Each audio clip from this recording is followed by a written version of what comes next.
Bien, aujourd'hui je vais reprendre un thème que j'avais déjà abordé il y a 2 ans dans une vidéo, justement, où j'essayais en tant que scientifique de réfléchir au phénomène appelé vie.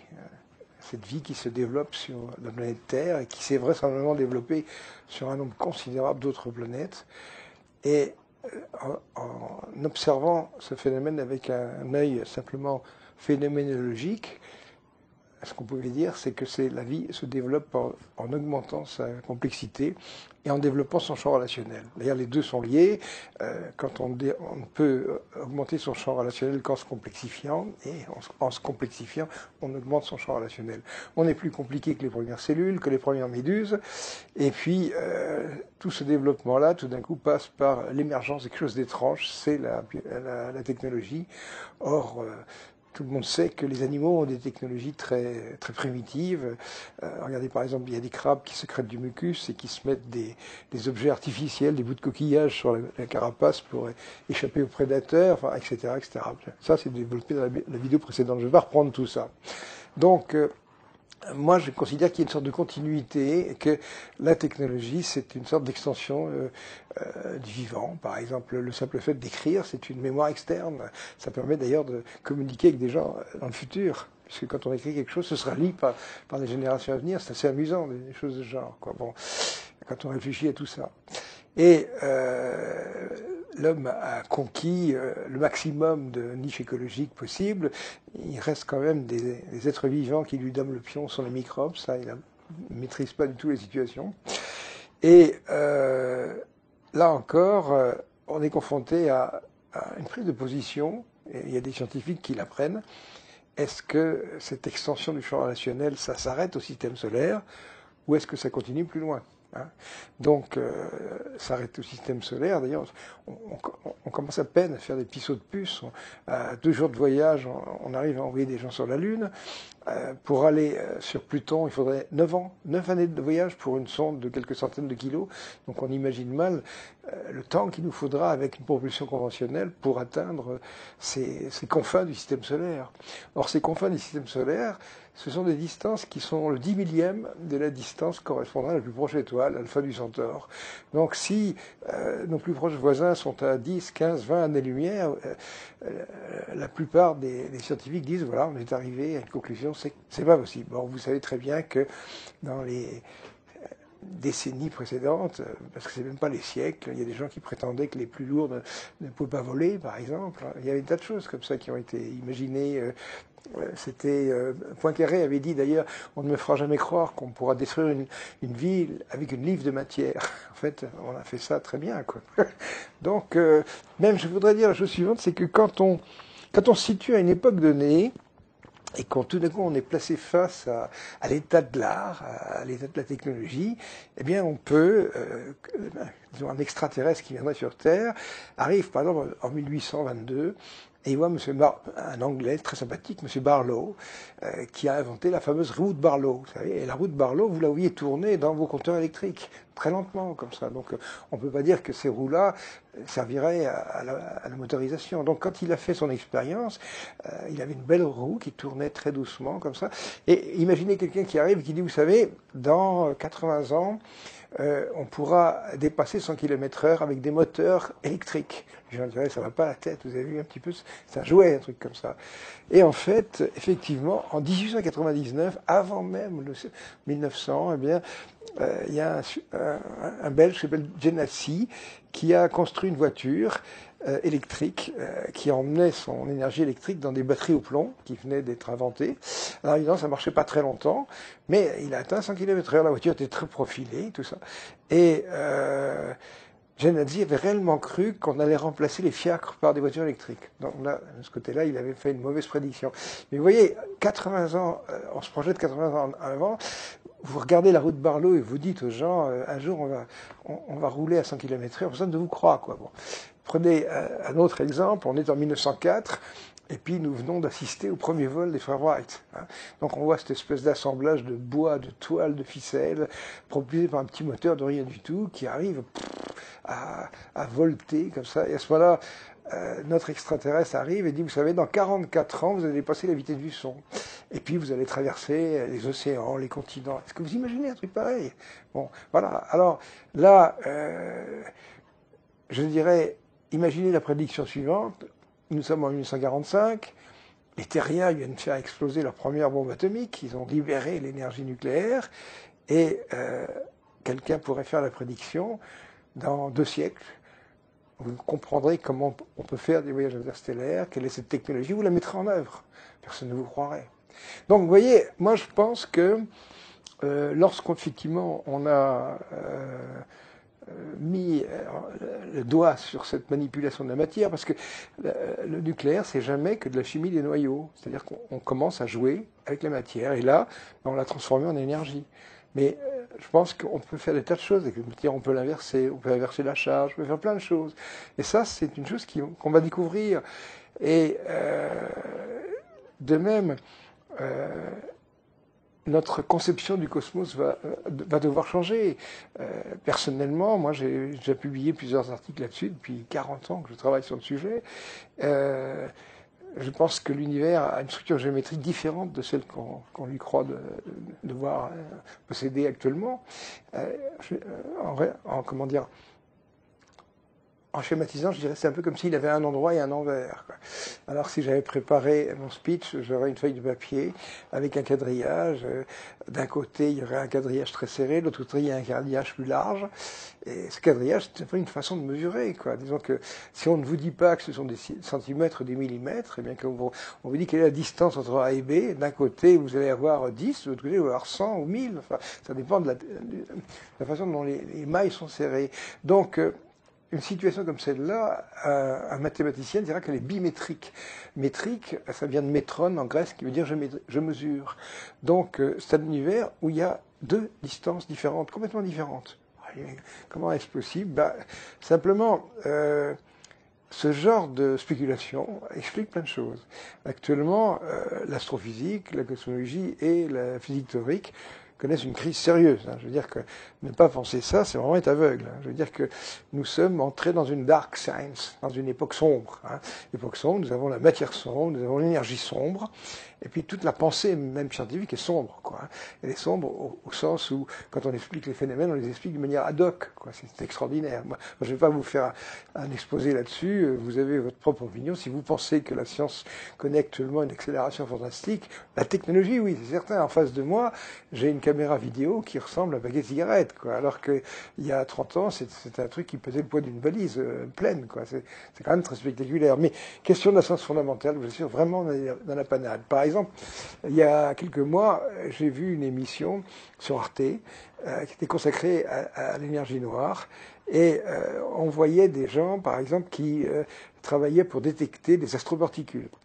Alors ces astroparticules, le problème c'est que comme on considère que ce sont des WIMPs, sur You appelait ça des mauviettes. C'est-à-dire ce sont WIMPs, ça veut dire Weakly Interacting Particles, des particules qui interagissent très faiblement.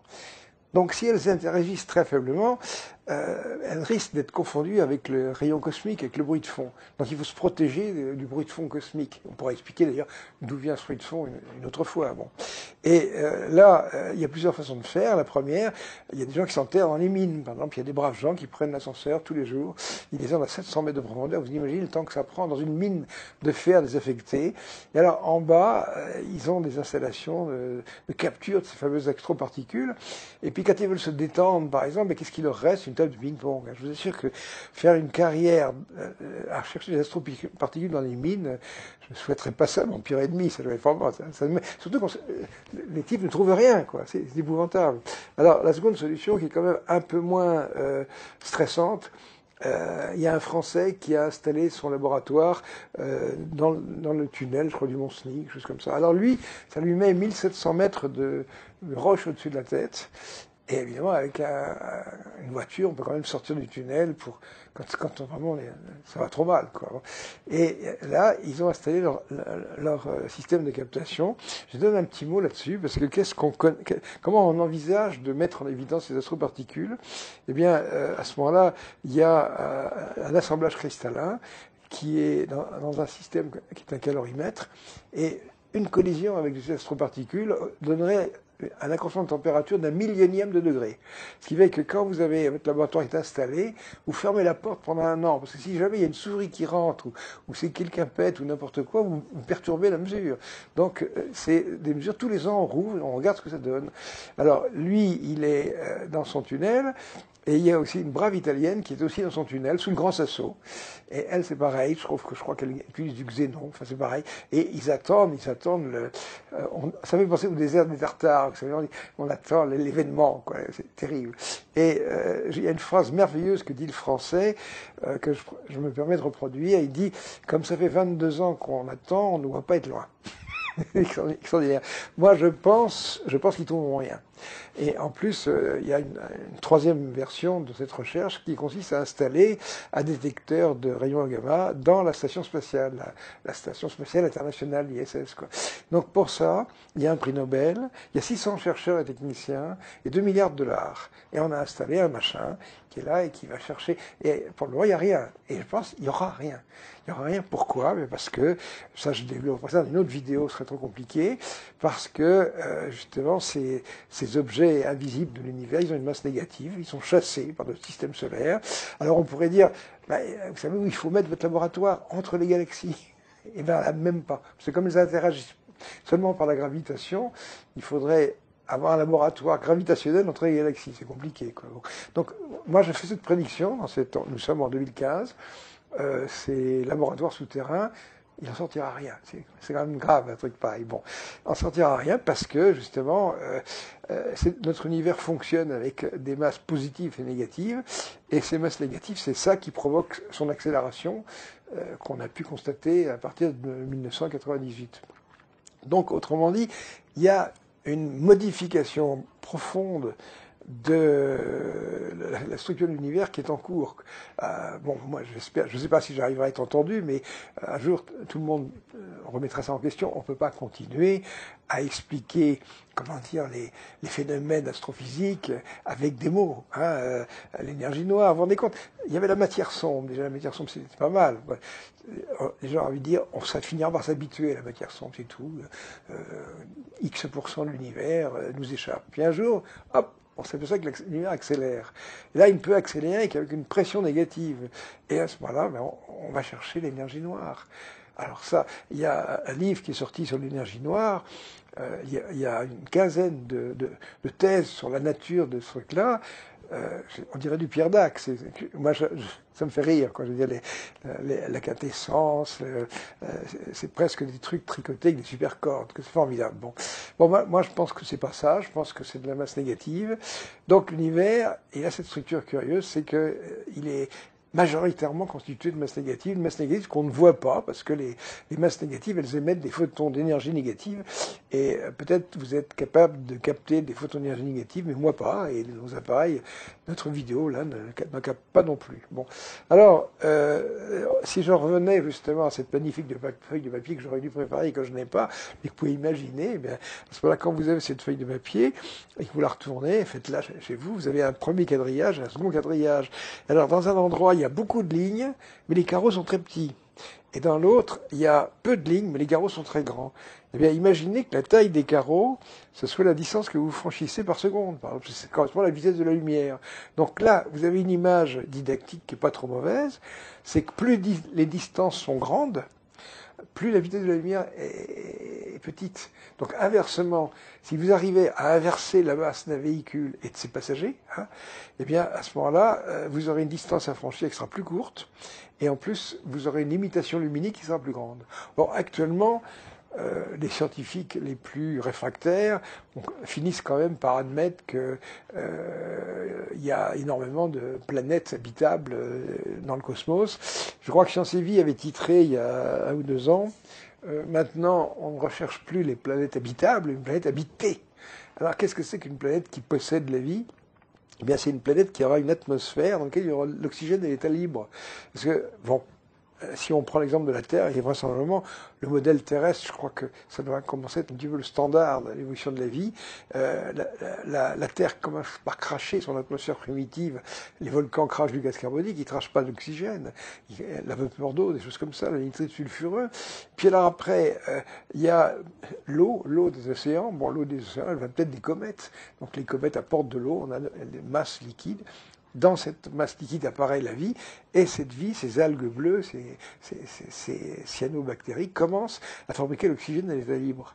Et tout l'oxygène que vous respirez, il a été fabriqué par ces bactéries dans l'océan. Et c'est seulement après que le décor a été planté, disons que la vie avec un grand V, c'est-à-dire les bactéries ont fabriqué cet oxygène, alors on va se décider à voir apparaître le premier être aérobie.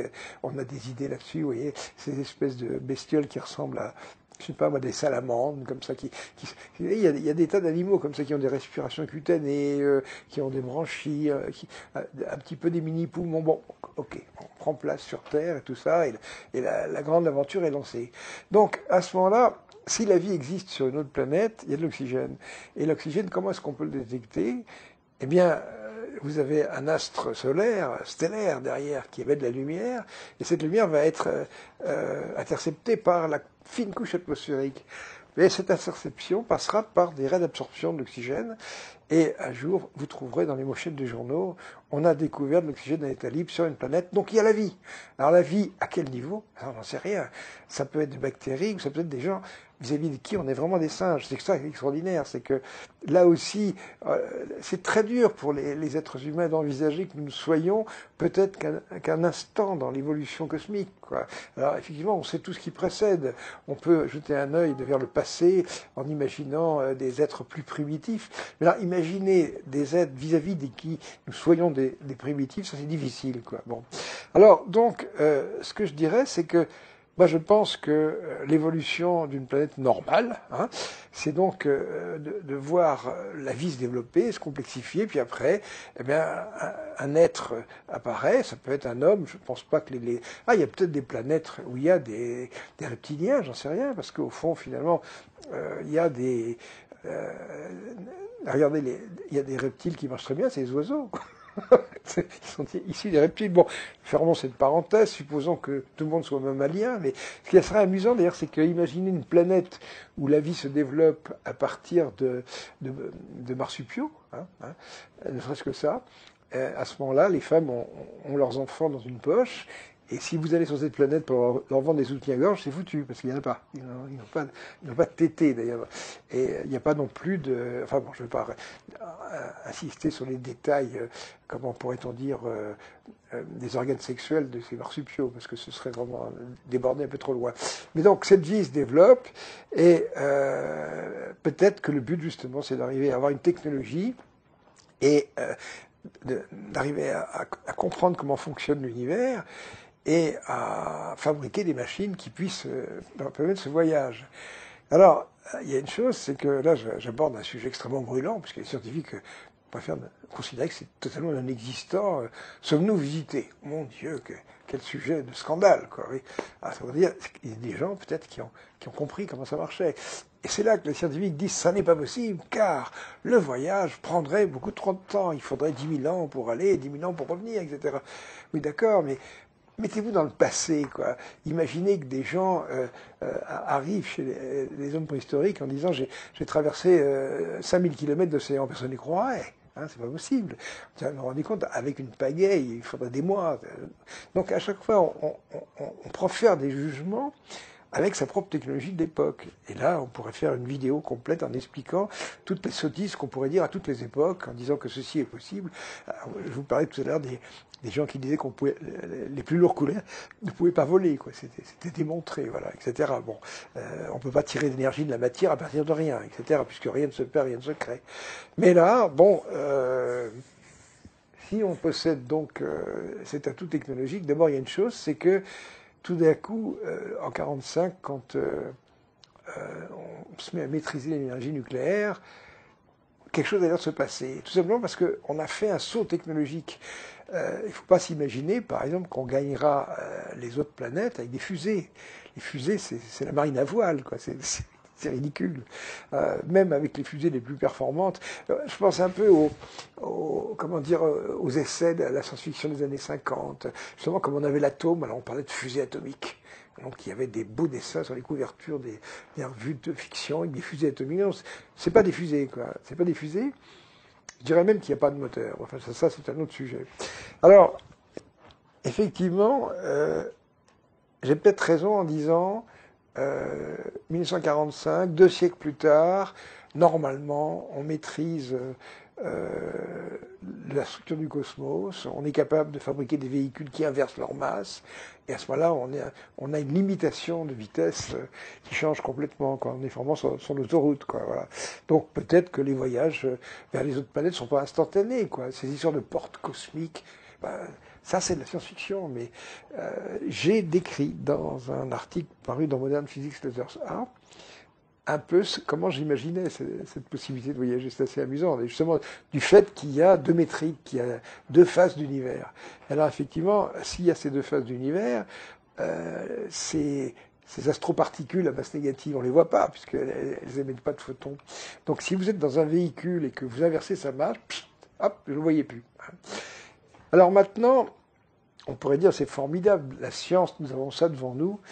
Et là, j'ai une mauvaise nouvelle à vous dire, c'est que nous, les terriens, on est mal barrés. On est mal barrés, pourquoi? À cause de la Lune. À cause de la Lune, pourquoi? Parce que il a fallu pas mal de temps avant que, vous savez, quand on dit un large consensus, je mettrais bien une pancarte avec attention, un consensus pour en cacher un autre, parce que c'est vraiment ça. Pendant un moment, on pensait que la Lune ceci, la Lune cela. Maintenant, l'idée comme quoi la Lune est née d'une collision avec un astre de la taille de Mars, on a simulé ça sur ordinateur, ça ne me paraît pas idiot. En particulier, quand on a envoyé des gens sur la Lune, ce qui était intéressant, c'est de savoir de quoi ils s'étaient faits. Avant qu'on envoie des astronautes sur la Lune, il y avait une spéculation dans les journaux scientifiques qui était très amusant. Les gens se demandaient de quoi était fait la Lune. On ne savait pas du tout. Par exemple, quand le LEM allait arriver, est-ce qu'il allait s'enfoncer? On savait que c'était solide, mais on ne savait pas à quel point, quoi. Et il y avait un journal qui avait, je crois que c'est un journal scientifique qui avait titré « And if it was cheese » et si c'était du fromage. C'est merveilleux. Non, c'était pas du fromage, c'est pas du gruyère.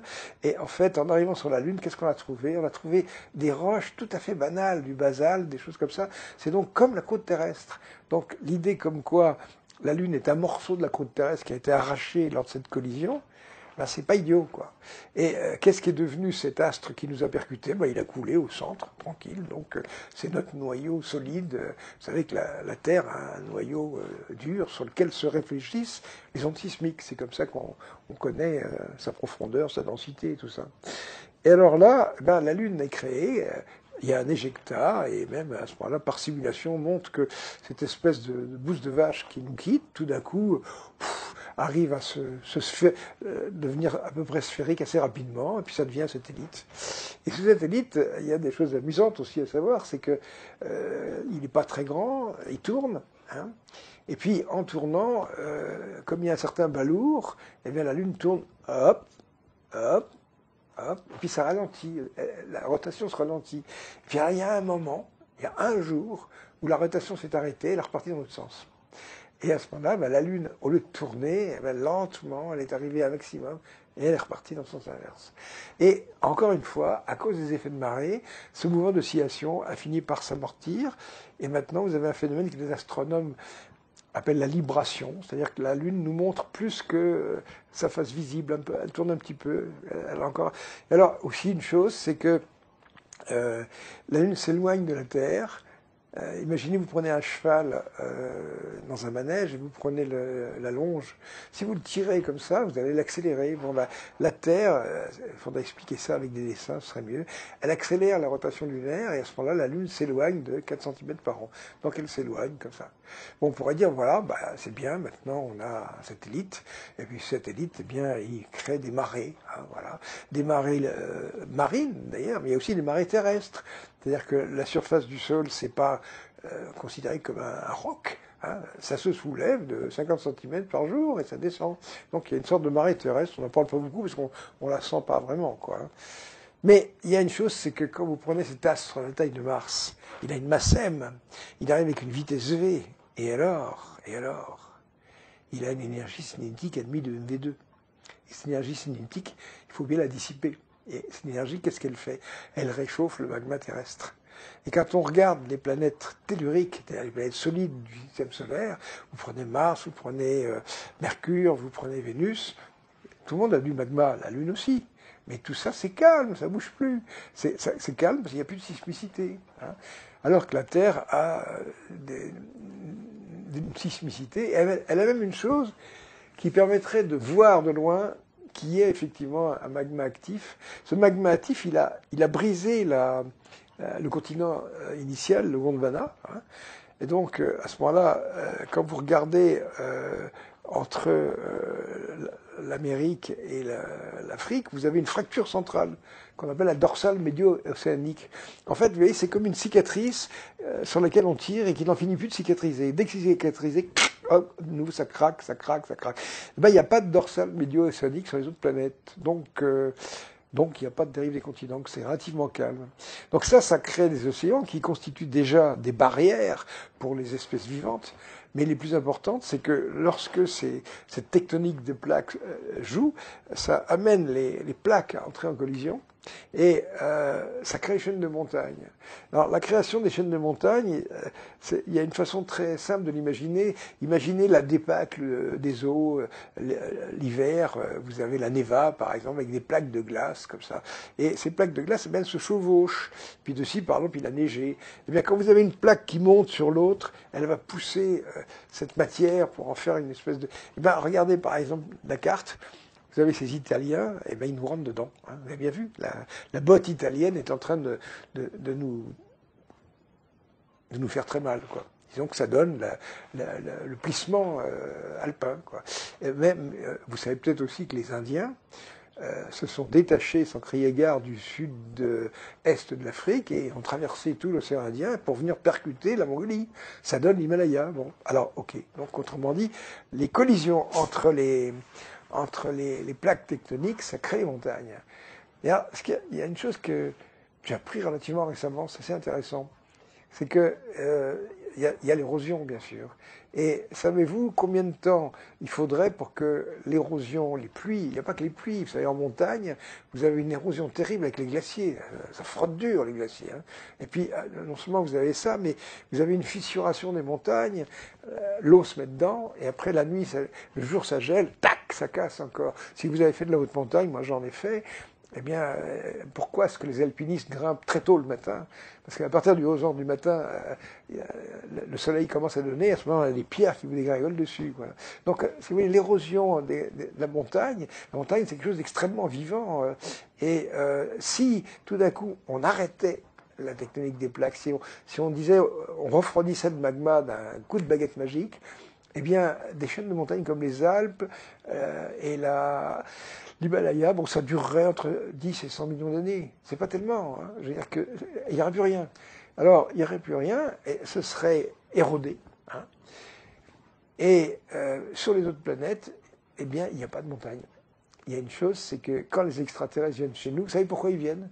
Ils viennent pour faire du ski, parce que chez eux, il n'y a pas de station de sport d'hiver. Il n'y a pas de montagne, c'est plat comme la main, c'est des pennées pleines, il n'y a pas de fosse océanique non plus.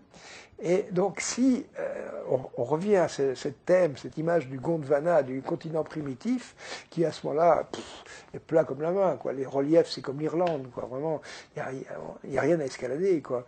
Eh bien, à ce moment-là, il n'y a pas de barrière constituant des niches écologiques différentes.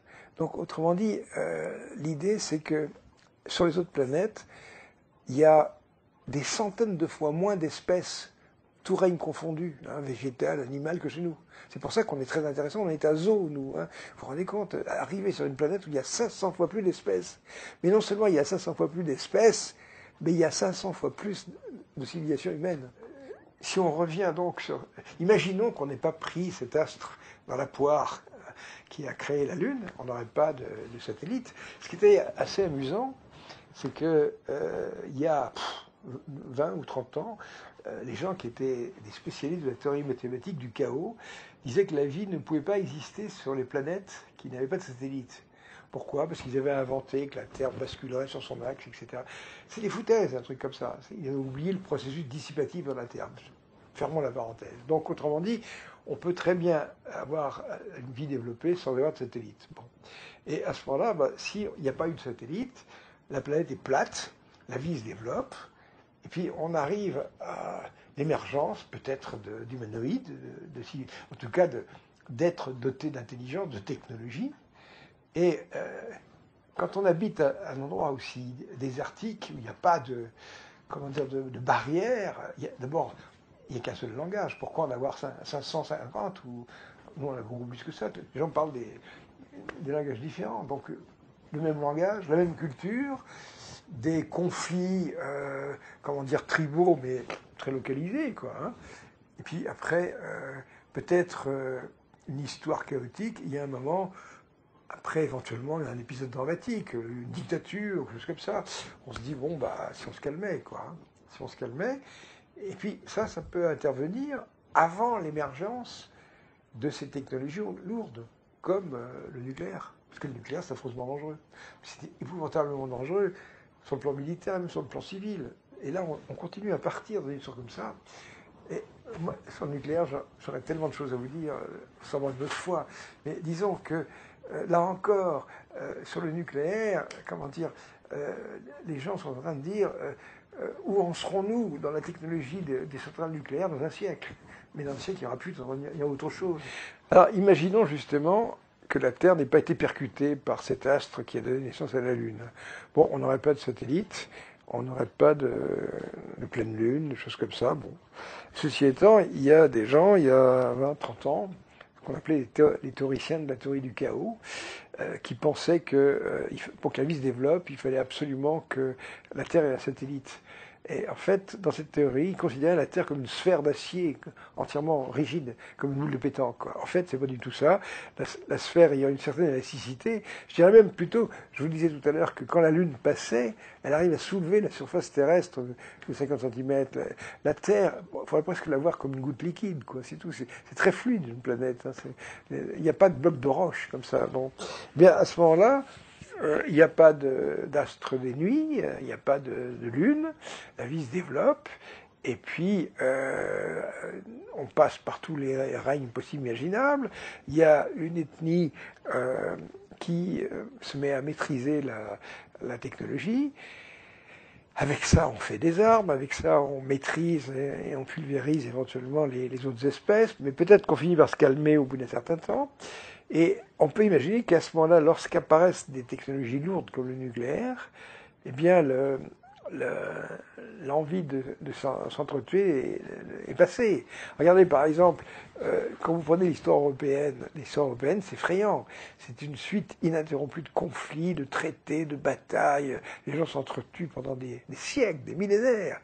Bon, maintenant, regardez, on s'est tapé 2 guerres mondiales avec les Allemands. Est-ce que vous nous voyez en train de vivre une guerre avec l'Allemagne fédérale?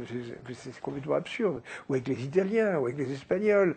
Donc, il y a un moment où on se calme comme ça. Mais, on ne peut pas dire que le reste du monde soit bien parti de ce côté-là. Au contraire, il y a des tambours de guerre qui sont en train de s'agiter. En plus, il y a des grandes puissances qui s'imaginent qu'on peut être le maître du monde, qu'on peut dominer tout le monde par la terreur, etc. Bon, je ne ferai pas un dessin en disant que les choses sont assez inquiétantes sur Terre actuellement. Et on n'a pas de chance parce que nous, on a des centaines d'espèces humaines, pas d'espèces de race, mais de civilisations humaines, et chacun considère l'autre comme un étranger. Hein. Le jour où les hommes se considèrent tous comme solidaires, c'est pas demain la veille. Et le problème, c'est quand ces technologies émergent, et je vous assure, je pense que nous en sommes très proches. Bon, il y a le nucléaire c'est une bêtise. C'est comme si on avait inventé le feu avec des trucs qui crachaient de la strychnine, quoi. C'est absurde. Il y a des systèmes de production d'énergie, il y a des fusions à neutroniques et des choses comme ça. Continuer à développer des réacteurs à fission, c'est du suicide, quoi. C'est idiot, quoi. Et à côté de ça, si on sait inverser la masse, on saura aussi un jour changer sa charge électrique. Bon, imaginez que je presse de la matière, que j'inverse sa charge électrique, c'est la définition même de l'antimatière. Donc, vous prenez de la matière, vous la convertissez en antimatière, puis c'est une source d'énergie absolument fantastique. Mais c'est aussi une arme de fin du monde. comme disent les Américains, Doomsday Machine, la machine de fin du monde. C'est vrai qu'avec 1 kilo d'antimatière, vous avez autant d'énergie destructrice que toutes les bombes atomiques et à fission, à fusion qui existent sur Terre. C'est effrayant. Donc là, il y a un choix entre tout d'un coup l'énergie à gogo, ou alors pourquoi on ne se taperait pas la DRDR, une bien, le nucléaire, pour que vraiment on s'en foute plein la gueule tous les uns les autres. Alors vous avez déjà cette production d'énergie, et si cette production d'énergie émerge, et tout le monde peut produire cette énergie. Il n'y a plus besoin de pétrole, il n'y a plus besoin de ceci, plus besoin de cela. C'est complètement fou. Et à ce moment-là, c'est cette énergie-là qu'on utilisera pour faire des voyages interstellaires, pas l'énergie nucléaire. Donc autrement dit, les vaisseaux qui franchiront les années-lumière, je les comparais à la marine à voile. Quand vous prenez un bateau à voile, il n'emmène pas son vent avec lui. Vous imaginez un bateau à voile avec des bouteilles d'air comprimé qui soufflent dans sa voile pour avancer. Non, c'est pas ça. Même, disons que c'est formidable, la voile, c'est économique. Malheureusement, ça n'allait pas assez vite, mais autrement, c'est pas mal, quoi. Eh bien, nous, on est à quelques décennies, peut-être 50 ans, quelque chose comme ça, de maîtriser des choses essentielles, fondamentales. Donc de savoir créer de l'énergie. Vous avez des gens, par exemple, qui vous parlent d'énergie libre. Bon, il n'y a pas de modèle d'énergie libre, ça c'est de la foutaise. Il y a plein d'escrocs, de fumistes qui vous racontent des conneries de ce côté-là. Bon, par contre, le fait de fabriquer de l'énergie à partir de pas grand-chose, ça c'est très probable, quoi. Et ensuite, manipuler la matière, c'est aussi maîtriser les transmutations. Autrement dit, on n'a plus de problème de matière première. On va plus être obligé d'estourbir le voisin pour aller lui prendre ce qu'il possède. Et puis, un troisième volet qui est assez amusant, c'est que ce système de transmutation, ou simplement d'inversion de masse, ça permet de se débarrasser des déchets. Par exemple, imaginons qu'autour de nous, des gens nous visitent qui maîtrisent la technique des voyages interstellaires. On pourrait leur dire, est-ce que vous auriez une solution qui nous permettrait de nous débarrasser des déchets nucléaires? Réponse, mais quand vous voulez, les amis, aucun problème, quoi. Hein, on fait une espèce de grande enceinte, vous rentrez vos wagons Castor, on appuie sur un bouton, hop. Alors qu'est-ce qu'il y a après? Le vide. Et le vide, et à ce moment-là, si vous avez une grande enceinte qui est vide, alors, il faudrait installer un truc comme ça à côté de la Hague. Vous savez, l'usine de retraitement des déchets. Et à ce moment-là, au lieu de faire arriver les wagons à la Hague, on les ferait arriver dans cette usine, on les estourbit, ils disparaissent, leur masse est inversée, les particules composantes se dispersent à la vitesse de la lumière, il reste le vide. Alors il suffit de mettre une turbine avec un alternateur, et on fabrique l'électricité. Avec le type qui arrive en disant, voilà, je vous ai amené un wagon de 100 tonnes, je vous dois combien? Oh, mais rien, écoutez, avec ça, on fabrique l'électricité. Vous voyez, les sources d'énergie, c'est phénoménal. En plus, pouvoir manipuler les matières premières. On pourrait dire que le dernier problème qui restera, auquel il faudra faire face, c'est la démographie, quoi. Mais la démographie, on y fera face quand les gens ils auront de quoi manger, et puis ils seront éduqués. Et tous les statisticiens vous le diront, plus les populations sont éduquées et plus elles ont à manger, moins elles font d'enfants, quoi, c'est tout. Donc c'est pour ça que les pauvres gens qui crèvent de faim, ils font des gosses comme s'il en pleuvait, quoi. Bon, voilà. Donc à ce moment-là, vous avez une espèce d'âge d'or qui se dessine, hein. C'est-à-dire énergie, pas de problème, déchets, aucun problème, matières premières, aucun problème. Donc qu'est-ce qui reste? Il reste justement contacter les voisins, échanger, voyager. C'est donc la grande aventure, c'est le club cosmique. Et parler de choses comme ça, mais c'est indécent dans le monde scientifique. J'ai même un type qui est astronaute, que je ne citerai pas, qui m'a dit oui, vous savez, ce que vous avez de déplaisant, c'est que vous considérez que ces sujets-là, on ne peut pas les aborder sans vous. C'est vrai que j'ai fait du boulot là-dedans, mais autrement, on reste un peu à la marine à voile, quoi. Donc, la Terre a une situation, pour résumer, à la fois, elle a évolué comme des milliards d'autres planètes, qui évoluent jusqu'à ce qu'elle crée une technologie qui leur permet d'entrer en contact avec les voisins. Et puis, peut-être qu'il y a des gens qui justement se sont fait la guerre avec ces sources d'énergie. Parce que, effectivement, lorsqu'on voudra envisager des voyages interstellaires, il faudra mettre en jeu cette énergie issue de l'inversion de la masse en antimatière. Mais si des imbéciles veulent faire des armes avec, là on est mal barré. Il y a peut-être des gens, peut-être des planètes qui se sont vitrifiées comme ça, de manière irréversible. Mais le problème, vous voyez, c'est comment dire, combien de temps durent les conséquences d'une guerre en général. Hein. Alors, on fait tout un plat avec la Première et la Seconde Guerre mondiale. Mais regardez, par exemple, la Première Guerre mondiale, on ravage complètement le nord-est de la France. Il y a des millions de morts, des trous partout. Puis ça dure combien de temps après? Mais quelques décennies plus tard, on a bouché les trous, on a versé des pensions aux veuves de guerre, les estropiés sont morts, on les a enterrés. Regardez par exemple les derniers survivants de la guerre de 14-18 qui allaient ranimer la flamme, il n'y en a même plus, quoi, ça a disparu. Donc cette guerre de 14-18, elle n'existe plus que dans les livres. Et il s'est écoulé quoi, 50 ans, quoi, et puis rien. Bon. Donc vous prenez la guerre de 39-45. 39-45, Berlin était complètement rasé. Regardez les images d'archives, c'est épouvantable. C'est des tas de gravats, quoi. Maintenant, vous allez à Berlin et vous dites, c'est vrai que la ville était rasée? Oui, oui, il y a un musée là-bas, vous pouvez voir des photos. Et c'est pareil pour Tokyo. Hein.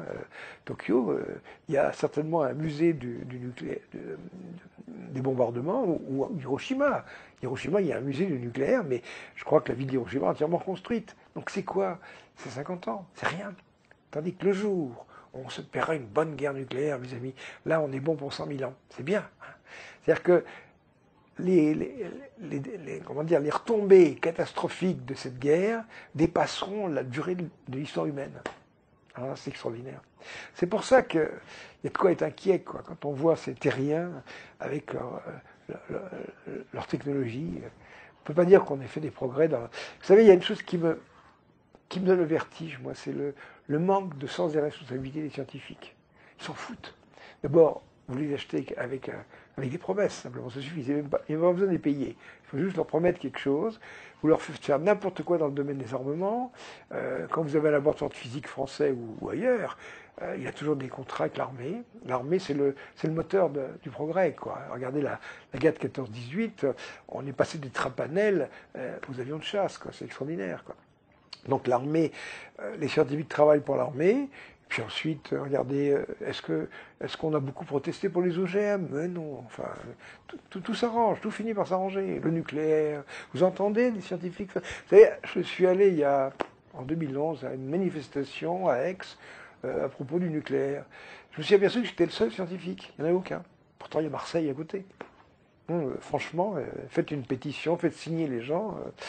Il y a aussi une chose, c'est que si vous êtes contre le nucléaire, c'est pas bon pour votre carrière. Très mauvais, ça.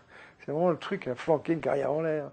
Donc quoi, hein? Alors, donc je pense que la seule chose qui pourrait nous éviter la course à l'abîme, l'apocalypse, la guerre, parce que là c'est vraiment, je crois que point de vue stupidité, c'est pire qu'avant la guerre de 14-18, quoi. Vraiment, on n'est plus à un génocide près maintenant. Il y a des gens qui sont prêts à tuer la terre entière. Ben, je crois que c'est comprendre qu'on n'est pas le centre de l'univers, c'est ça, c'est le message. Hein. Et il y a des voisins, en plus je pense qu'ils viennent nous voir, donc on n'est pas le centre du monde. Et on n'est peut-être pas les plus intelligents, on n'est pas les plus malins. Il y a peut-être des gens qui nous considèrent comme des singes, c'est extraordinaire. Moi, ça me fait rire, personnellement. Je dis qu'un jour, on pourrait être enlevé comme ça et se retrouver dans un zoo, où à ce moment-là, on donnerait à Jean-Pierre Petit des cacahuètes pour qu'il sorte un théorème, par exemple. Tiens, oh maman, donne-moi des cacahuètes pour que le scientifique de la Terre, il fabrique un théorème. Voilà, c'est ça. Donc, un peu de modestie, quoi. C'est extraordinaire. Ayons un regard sur notre histoire. Nous sommes des clowns, vraiment. Et alors, ma foi, la bataille se situe dans le champ scientifique. Et je suis sûr que c'est pas de la tarte. Parce que les croyances des scientifiques, c'est extraordinaire. Le progrès, la matière sombre, l'énergie noire, qu'est-ce qu'il y a encore? Enfin, nous maîtrisons le monde entier, c'est pas vrai. Donc, prendre conscience que les voyages interstellaires sont non impossibles, c'est de l'utopie.